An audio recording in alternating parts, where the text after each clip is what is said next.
You've heard the legend of the St. Louis ghost light, but what about the personal experiences and theories from two of my guests who saw it with their own eyes? In this special episode, we are revisiting one of Saskatchewan's most chilling mysteries through first-hand encounters that just might change what you believe. Good evening and welcome back to Paragoul Paranormal Discoveries from the Dark. I'm your host, K.D. Culpa, a horror author and paranormal researcher based in Regina, Saskatchewan. Each week on the podcast, we dive into the shadows of Saskatchewan's past and even go beyond, uncovering dark history, mysteries, urban legends, and sometimes we even get to some monsters. If you're one of the listeners that comes back each week but aren't yet subscribed, please hit that follow button and share it with someone who loves the weird and wonderful. I've got more big guests and haunted deep dives coming your way, so join me now as we explore the unknown and bring life to the ghosts and monsters hiding in the dark.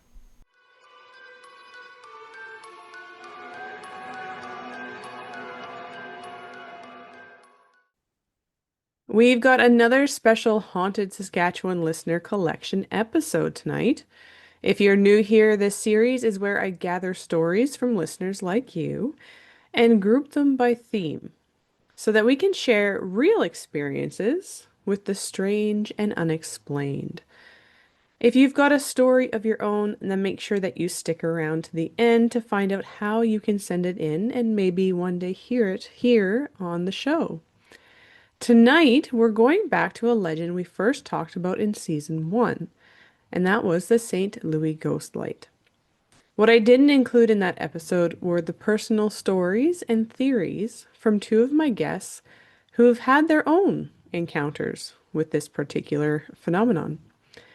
So, in this follow up, we're digging into their experiences to see what they might add to one of Saskatchewan's most talked about mysteries.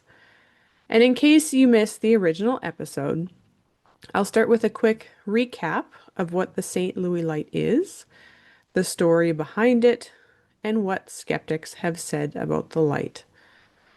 Then we'll hear from our two guests, both of whom have shared their stories back in season 1 when they were on the show, and when we kind of talked through some of our own theories about what might be going on. So some of this you might have heard before, but some of it has never been aired, so it'll be brand new to all of you.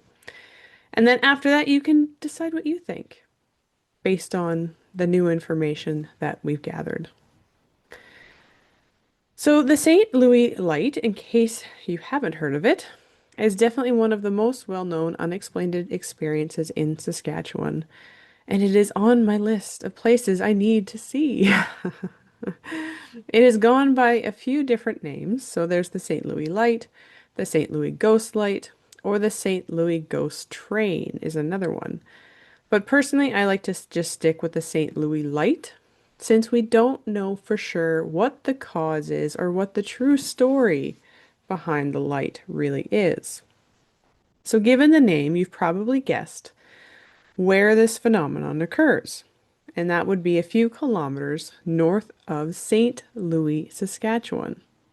This village is within the municipality of Prince Albert, and both guests with experiences that we're going to let them tell their stories here today had actually lived in Prince Albert for a while, so I guess it's no surprise that they've checked out these locations, especially since they like the spooky and the weird like I do, which is awesome.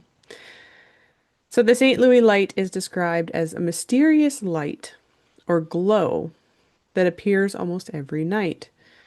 I think that is one of the most surprising things about this legend for me. It isn't, seen only once every few years, like a ghost ship, or under really exact conditions.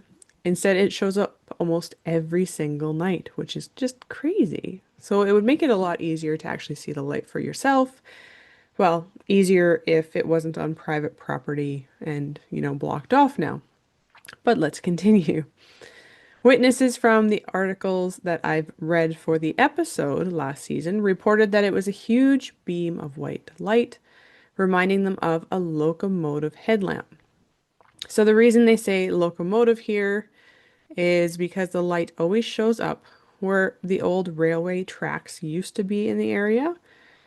However, the light doesn't show up at the say exactly the same all of the time or for everyone. Other witnesses have said it actually looks like a small red or amber light swaying back and forth, as if someone is walking with a lantern down the old track.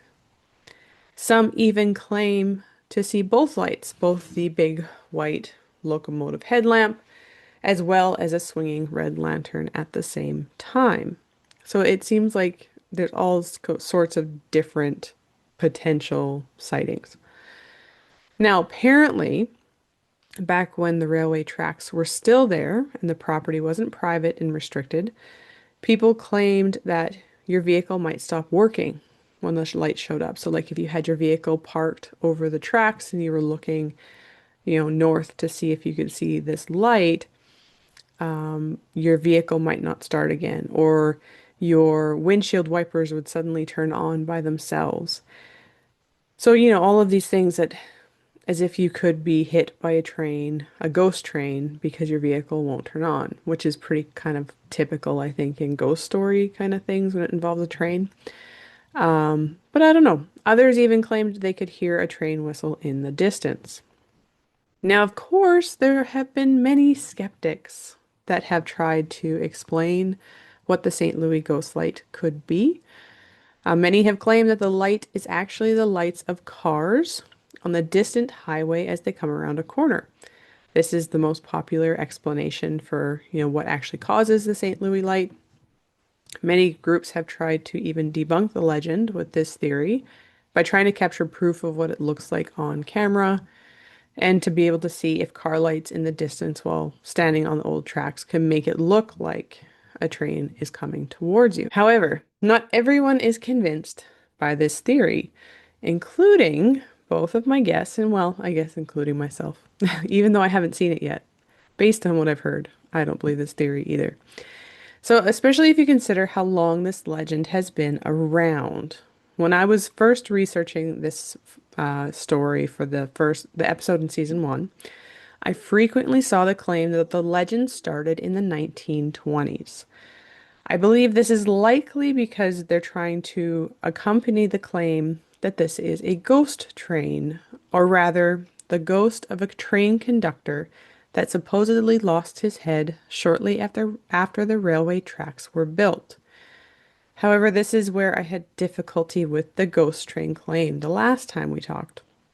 Since there are no records that I could find of someone becoming decapitated while on the Canadian Pacific Railway in the area in the 1920s. And the railway tracks were built around the 1914, 1915 area. And by then, the newspapers are for Saskatoon, Regina, and even Prince Albert newspaper. So Prince Albert is really close. Even they had a newspaper that was up and running every single week at that time. So if the newspapers were well established by the 1920s, surely there would have been something reported for this kind of a tragedy to have happened. But it wasn't, there was no train tracks there before 1914. So before the newspapers would be around. So that theory I have a hard time with. Then there are even witnesses that say their grandparents could remember seeing the light as children, which could potentially put them as older than the 1914 date because the people that were saying this were also older. So all of this to say, we don't really know for sure when the legend started or why. Really, the only thing that continues to show up on it continues to show up on a regular basis, assuming you can get permission to go and see it. And it's been around for a long time. And it does different things depending on the night, depending on the person. So you don't really know what you're going to get. But what about the headlights of cars theory? Well, even that one is difficult to prove since the lights have been seen for so long. So even if you stick, though, with the 1920s date, as that is when the lights were first started, the road for the highway along that section that they're talking about where you can see the lights coming was not built until 1928, meaning that the light itself actually predates the the cars that supposedly cause it. Because, even back in 1928, just because there's a new road doesn't mean there was going to be a whole bunch of cars going down that road with headlights, middle of the night, when it's dark every single night. There wouldn't have been that many cars using that road at that time. So even that theory kind of is hard to stick to, right? Okay, so that is the original story in a very quick rundown slash recap. Now let's hear what my guests had to say when we talked about their experiences in the last season. Now, again, you'll notice that some of this content was never aired on the show, so you're going to be hearing it for the first time tonight.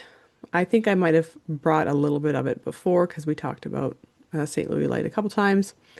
But first, let's hear from Heather, who, if you remember, is also known as H.P. Bain. She's actually going to be coming on the show again here very soon. Heather is a paranormal mystery author, and she visited the St. Louis Light while traveling between Prince Albert and her family's home. So let's hear her experience with the St. Louis Light. Do you want to share maybe one of your paranormal experiences if you're willing?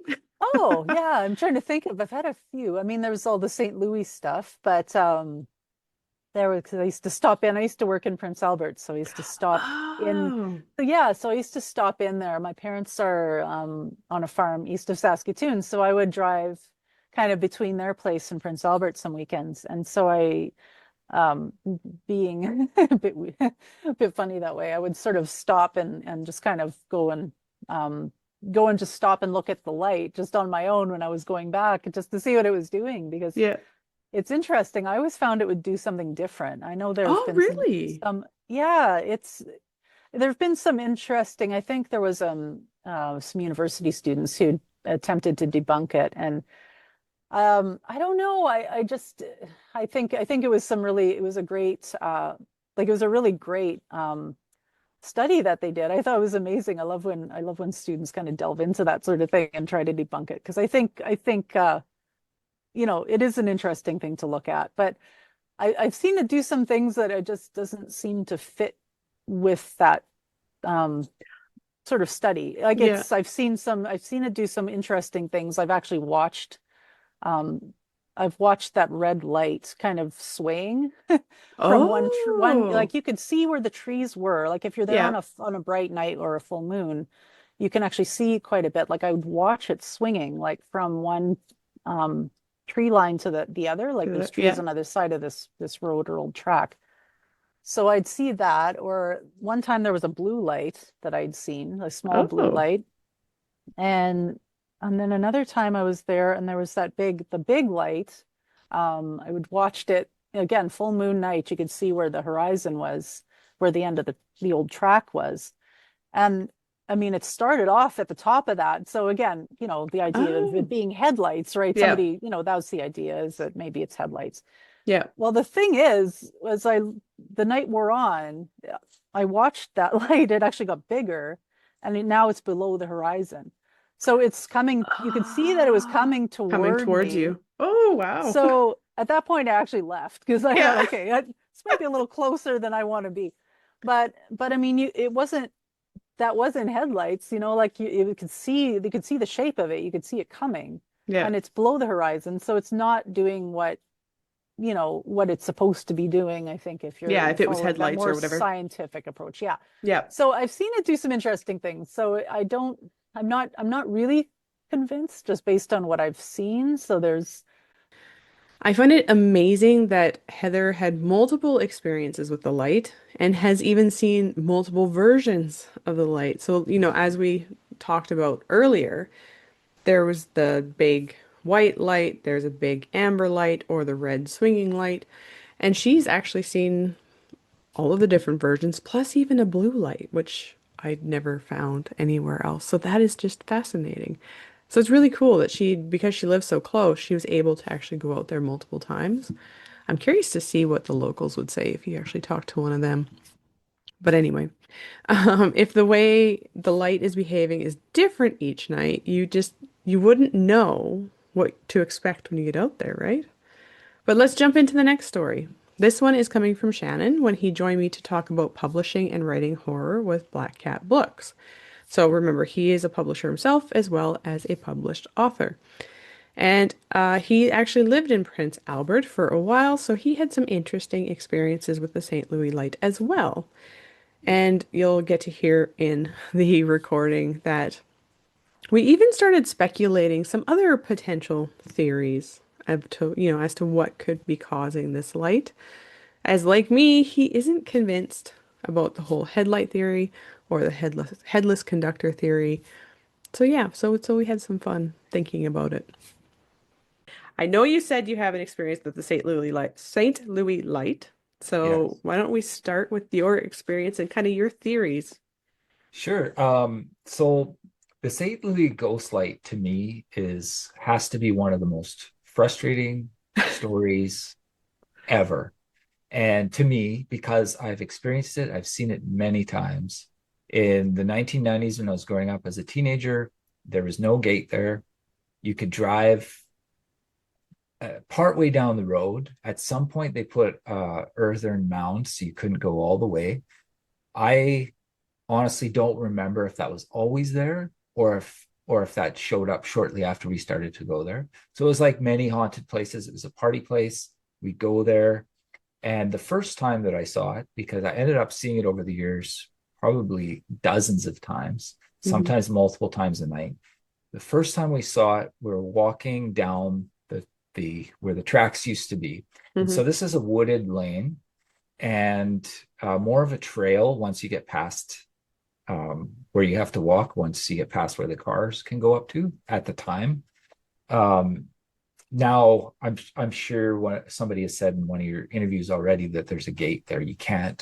There's huge no trespassing, Yeah. but you used to be able to walk. So you'd walk and approach it, and it was very disconcerting, the feeling in the air.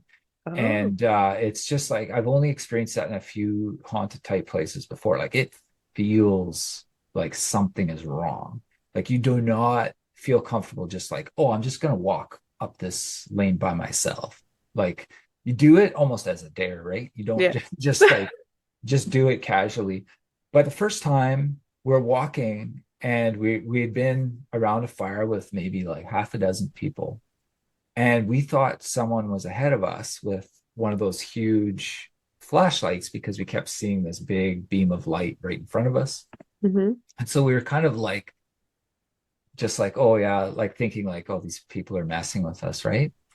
And so it didn't really realize that that's what it was. We went back and saw the people we thought were in front of us were still at the fire.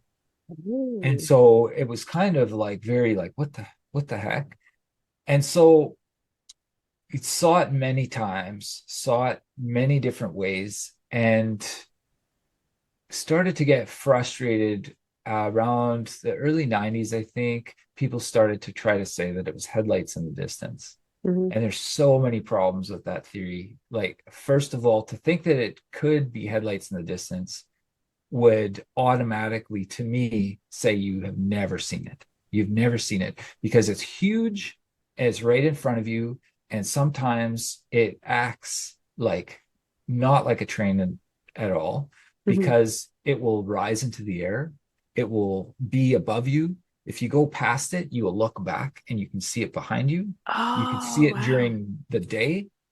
You could we've seen it above a car when the people inside the car didn't know that it was Oh, there wow. because you walk away and you see it. You see it off of the tracks sometimes, but generally speaking, it comes down the track area, Hmm. and often it's accompanied with a red swinging I've heard of light, the red which swinging. Yeah. people say have said that that's the conductor. The evidence, of course, is not there. Like nobody seems to be able to find any sort of tragedy that took place there. Yeah. Many times you'll hear people talk about this being a curve in the tracks. It's not, it's straight. It's a Okay. straight lines. There's no curve. And before these gates and stuff were there, at one point I had went to the other side of the service road, which you usually don't walk past at night because there's a house kind of there, Okay. and just walked that way. And I saw at that time during the day looking the other direction. Oh, So, and looking the other direction, it's just like no matter how badly people are trying to say that it's a headlight, there's nothing that place that it could be. And there's also trees. So how could these headlights be refracting or bouncing off of the metal box like the one investigation claimed? And another thing that doesn't make sense about that theory is that everybody who's come up with that theory that I've found always says that the car has to be exactly at one spot and the person has to be standing exactly at one spot. This ghost light has oh. never been seen just only in one place, standing in one place. And if it's headlights in the distance that's coming towards you refracting, how does that work if the car's standing like in parked in a single location? Well, yeah. It doesn't even make sense. So, Oh. but people badly don't want to believe it. And the reason I say it's like, and then the people that have seen it know for sure that it's like it's behaving like a UFO almost when I say like it's That's what it going, sounds like. Yeah. yeah. And then the frustrating part is that now there's no access. So it's like, how do you do respectfully um, research this Yeah. without like upsetting whoever it is? And the story I've heard, I don't know if this is true. This could be as made up as the train disaster might be. The story I've heard multiple times is that the farmer that owns that land does not want anything to do with anybody investigating there. He doesn't want the attention. So Hmm. it's kind of unfortunate because like some people have even thought about, oh, this could be a good tourist attraction. Yeah. But For the area. yeah, but the people there are just like, no, we don't want anybody there. We don't want anybody investigating this. We don't want people walking on our property. It's so that's what's frustrating. I've gone there since over the years, and it's just not the same. If you Yeah. kind of know what you're looking for, you can see it kind of from a certain point on the road. I've seen it, but it's just like it's it's not close. It's not accompanied as much with that eerie That feeling. feeling. It's just a light, Yeah. right, right in the distance, kind of. So, Yeah. Oh. So what do you think it's aliens or what do you think? It could be well, since you've seen it. yeah, I don't know. Like I say, I don't. I mean, if you want to talk about aliens, I have whole theories about that too, because I don't really. When we talk about UFOs, I don't. I think that there's these sightings are there's so many of them. I don't Hmm. think it could be from another universe or galaxy. It makes no sense unless they're like almost like a cruise ship type thing comes and Yeah. unleashes all these UFOs to go Never check thought us of out. that. But yeah, I don't really know. I don't really understand it. Like I said, it feels it has a very ominous feeling. Hmm. And like I've been to so many haunted places now, and there are other places I've been to that have that That feeling, feeling. but not all of them. Mm. And some of them just give you that creepy feeling or give you that feeling that you're being watched. But there's a couple places like the St. Louis Ghost Light that just feel like you are not in a good place and you're Mm. not surrounded by something that's nice or kind. So I don't know. I don't really understand what this could be, but it does behave at times as if it has some sort of intelligence and some sort Interesting. of mischievous kind of like people talk about like their car stereos turning off or Yep. they talk about like trying to mess with it and then it turning the white light turning red, almost like Oh. it's angry, stuff like that. So I don't know, it could be just a coincidence that the tracks went somewhere across something that was already That's already there. pre-existed, Yeah. or as people sometimes think in the paranormal type world, it disturbed something, like something got dug up or something got damaged. Yeah. That could be too, but I have no idea what it could be. But I Mm. do believe it's real, and I do not think it's headlights. Oh, I still get chills listening to that conversation. It really made me reconsider the idea of a ghost train. I mean, I was already kind of wondering about how true it could be, with this whole headless conductor thing, and we can't find any proof, even before I talked to Shannon about his experiences. But I don't know, this conversation about how the way the light behaves and how it can even move and change directions and be behind you instead of in front of you, that is just, I don't know, terrifying, unpredictable, and fascinating all at the same time. It opens up so many other potential theories that have nothing to do with a ghost, right? Like, could there be aliens? Could there be portals to other realms there? And that's why they have the weird lighting. Could it be, I don't know, fairies? If you could believe in fairies? I don't know. And what about the ominous, heavy feeling? Like you're walking somewhere that you shouldn't be or that you're not welcome. What could be causing that? Because that is something else that we haven't really talked about, in any of the articles anyway that I read. I never really saw that kind of explanation. So that kind of makes you wonder as well. So honestly, revisiting these stories and this legend just makes me want to go and check it out for myself even more.